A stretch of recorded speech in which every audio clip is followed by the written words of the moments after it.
जो हैं वो जारी रही हैं। इस वक्त इमरान खान अपनी मरकज़ी सूबाई और जो हमारी रीजनल लीडरशिप है उसके साथ मीटिंग्स मुसलसल जो हैं वो हो रही हैं। इंशाअल्लाह ताला पूरे पाकिस्तान से जो काफ़िले हैं वो रवाना हो जाएंगे अपने वक्त के मुताबिक मुख्तलिफ़ इलाक़ों से, और बहुत बड़ी तादाद में जो इज्तिमा है हमारा वो तो 26 तारीख़ को है, लेकिन आप देखेंगे कि इंशाअल्लाह 25 की रात को बहुत बड़ी तादाद में लोग जो हैं वो रावलपिंडी पहुंच जाएंगे। तकरीबन 35 से 40 हज़ार लोगों के लिए जो खैमे बस्ती है वो बनाई जा रही है। ये वहाँ पे जो इलामा इकबाल पार्क है वहाँ पे ये बस्ती जो है वो शुरू होगी, और इंशाअल्लाह ताला पूरा रावलपिंडी शहर में मीलों में किलोमीटर्स में आप देखेंगे कि ये खैमा बस्ती जो है वो लगेगी, और इसके नतीजे में पाकिस्तान में पहली बार हम इंशाअल्लाह ये एक पूरा नया शहर बसेगा इस प्रोटेस्ट का। और ये तकरीबन इस वक्त 35 से 40 हज़ार लोग हमें उम्मीद है कि जुमे की रात को रावलपिंडी शहर में पहुंच चुके होंगे, और हफ्ते को फिर जो लाखों लोगों का इज्तिमा है वो इंशाअल्लाह ताला होगा, प्रोग्राम के मुताबिक होगा, और फिर हफ्ते को इमरान खान बताएंगे कि अगला लाएअमल क्या है और हम किस तरह से आगे बढ़ेंगे। पाकिस्तान में इस वक्त जो मईशत का हाल है वो आपके सामने है। आज पाकिस्तान का जो डिफ़ॉल्ट का ख़तरा है वो पाकिस्तान की हिस्ट्री में इतना बड़ा नहीं हुआ जितना इस वक्त है। मौजूदा हुकूमत अपने कर्ज़े वापस देने की पोजीशन में ही नहीं रह गई। 15 अरब डॉलर सिर्फ एक्सपोर्ट्स और जो रेमिटेंसेस हमारी ओवरसीज़ पाकिस्तानीज़ की कमी हुई है, सिर्फ उसकी वजह से 15 अरब डॉलर जो है वो हमारा कम आया है, जो कि नहीं होना चाहिए था कम। लेकिन हम ये समझते हैं कि पाकिस्तान में स्टेबिलिटी चाहिए। स्टेबिलिटी के लिए पाकिस्तान में इलेक्शंस होने चाहिए। आर्मी चीफ जो भी लगे, जो भी तब्दीली आए, उससे पाकिस्तान में जो सियासत है उसमें कोई स्टेबिलिटी उस तरह से नहीं आनी जब तक वो नए इलेक्शंस की तरफ नहीं जाए। तो हमें उम्मीद यही है कि ये जो तब्दीली का मामला है ये जल्द से जल्द ख़त्म हो। मुझे नहीं पता, इस तरह तो आप क्लब क्रिकेट के कप्तान को नहीं चुना जाता जिस तरह से पाकिस्तान में इस वक्त हम देख रहे हैं कि फ़ौज के सरबराह के ऊपर एक पूरा तमाशा लगा हुआ है। शहबाज शरीफ जो हैं उन्हें कोई बाहर से खड़े होकर आवाज़ भी दे दे कि बाहर आ जाओ तो वो फ़ौरन जहाज़ में बैठते हैं, बाहर चले जाते हैं।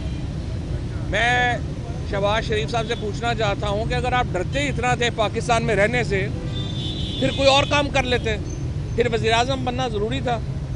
अब जो शहबाज शरीफ साहब को पहले मिस्र चले जाते हैं, फिर लंदन चले जाते हैं, फिर कोरोना हो जाता है, फिर तुर्की चले जाते हैं।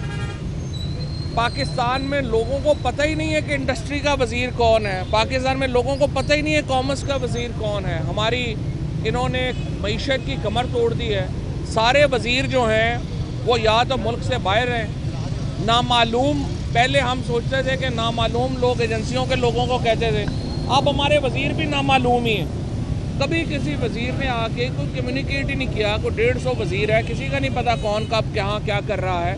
इससे नालायक, नकम्मी, नाअहल और अहमक हुकूमत पाकिस्तान की तारीख़ में इससे पहले नहीं आई है।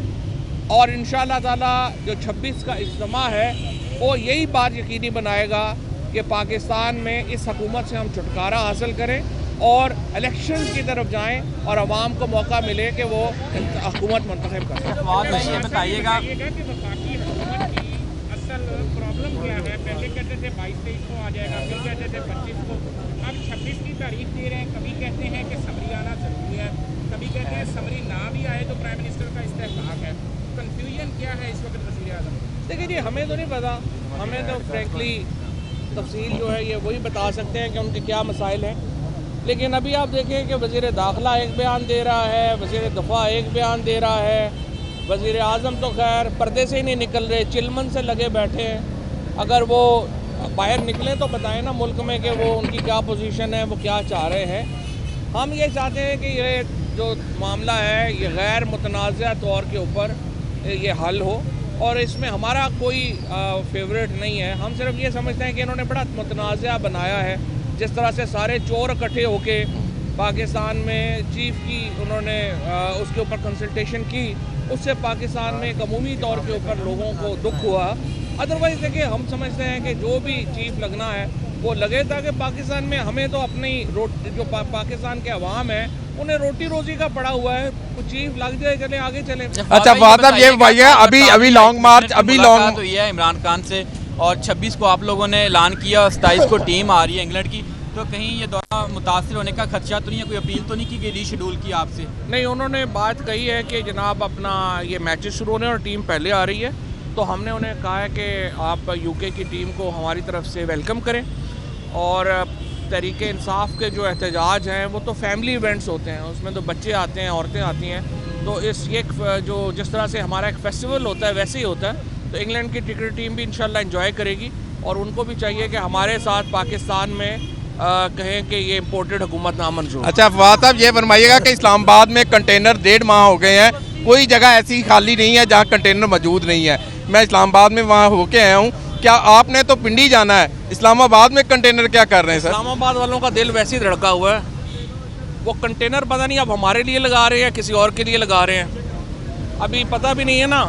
इस्लामाबाद वालों को असल डर हमसे ज़्यादा पड़ा हुआ है या कहीं और किसी के डर से कंटेनर लगाई जा रहे हैं, लेकिन कोई बात नहीं है, उनको हम बता दें कि जिन्होंने भी आना है ना वो कंटेनरों का बंदोबस्त करके ही आएंगे। अच्छा जी साहब, ये बता एक मिनट अपना टेंटेटिवली को आइडिया होगा कितने दिन बैठना है वहाँ पर खैमा बस्ती में, और अगर उससे पहले किस्सा खदशात का इजहार किया जा रहा है किसी और के आने का, अल्लाह ना करे अगर कोई ऐसी मुदाखलत हो गई तो कोई पाकिस्तान में ना मुदाखलत का फ्रैंकली दिल तो पता नहीं है नहीं है। आज मुल्क में मार्शल लॉ नहीं है तो इमरान खान की वजह से नहीं है। नवाज शरीफ ने तो पूरी कोशिश की है मुल्क में मार्शल लॉ लगवाने की, क्योंकि उनको पता है वो इलेक्शन जीत नहीं सकते। इस वक्त नून लीग और जरदारी में कंसेंसस है कि मुल्क में मार्शल लॉ लग जाए, वो मार्शल लॉ लगवाना चाहते हैं। और अगर कोई हुकूमत इस वक्त कोई रजिस्ट कर रहा है, कोई इसको हम इसके ऊपर कोई मार्शल लॉ के रास्ते में कोई रुकावट है तो वो हम है, तहरीके इंसाफ है। मार्शल लॉ नहीं लगेगा इंशाल्लाह, और मुल्क में इलेक्शंस ही इंशाल्लाह होंगे। Thank you. और जहाँ तक आप कह रहे हैं कितने दिन बैठेंगे, ये हफ्ते को इंशाल्लाह तय करेंगे। अच्छा फवाद भाई, ये बताएं कि आपके वकील सुबह अदालत में लेटर जमा करवाते हैं कि फवाद की तबीयत खराब है, डेंगू वो हुआ, आ नहीं सकते, 15 दिन बेड रेस्ट बताइए, तो फिर आप मीटिंग नहीं, डेंगू हुआ हुआ अखलाकी तौर पे क्या दुरुस्त है कि डेंगू मैं कह दूँ नहीं है, प्रेस कॉन्फ्रेंस कर रहे हैं और नहीं तो मैं तैयार हूँ। डेंगू मुझे डेंगू हुआ था, लेकिन ठीक है, कोई ऐसी बात नहीं है। डेंगू में आपको डेंगू हुआ है पहले? नहीं, हमने तो नहीं। चलो अल्लाह आपको